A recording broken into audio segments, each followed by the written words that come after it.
Petrol आणि डिझेलच्या दरात पुन्हा वाढ। पेट्रोलचे दर 87 पैसे तर डिझेलचे दर 91 पैशांनी वाढले। गेल्या 10 दिवसात तिसरी दरवाढ, तर सीएनजी 1 रुपयांनी महागला।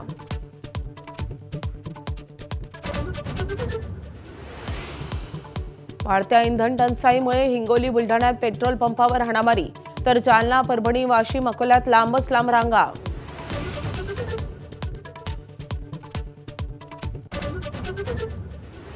अहिल्यानगरात संरक्षण खात्याच्या कार्यक्रमासाठी मुख्यमंत्री फडणवीस वंदे भारत गाडीनं शिर्डीकडे रवाना। पंतप्रधानांच्या आवाहनाला प्रतिसाद देत सार्वजनिक वाहतूक व्यवस्थेनं प्रवास। नीट पेपर फुटी प्रकरणी पुण्यातील आणखी एका प्राध्यापिकेला अटक। फिजिक्सचा पेपर फोडणाऱ्या मनीषा हवालदारला अटक। पुण्यातील शिक्षण क्षेत्रात खळबळ।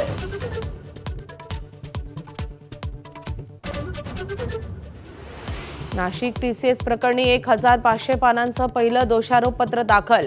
एमआयएमचे नगरसेवक मतीन पटेल, निदा खान, दानिश इजाज खान आणि तौसिफ बिलाल अत्तार विरोधात दोषारोपपत्र, तांत्रिक पुरावे केले गोळा।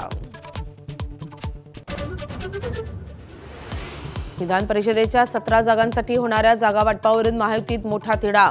शिवसेना 7 जागांवर ठाम, भाजप मात्र सेनेला 3 जागा देण्याच्या तयारीत। पेच सुटणार की कोंडी वाढणार याकडे लक्ष। विदर्भात उष्णतेची लाट कायम। वर्धा आणि चंद्रपुरातल्या ब्रह्मपुरीत पारा 47 अंशांवर। अकोला, अमरावती आणि वर्ध्याला आज उष्णतेचा रेड अलर्ट।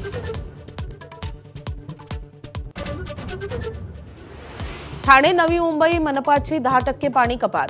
काटकसरीनं पाणी वापरण्याच्या सूचना। पाऊस लांबण्याची शक्यता लक्षात घेऊन पाण्याचं नियोजन।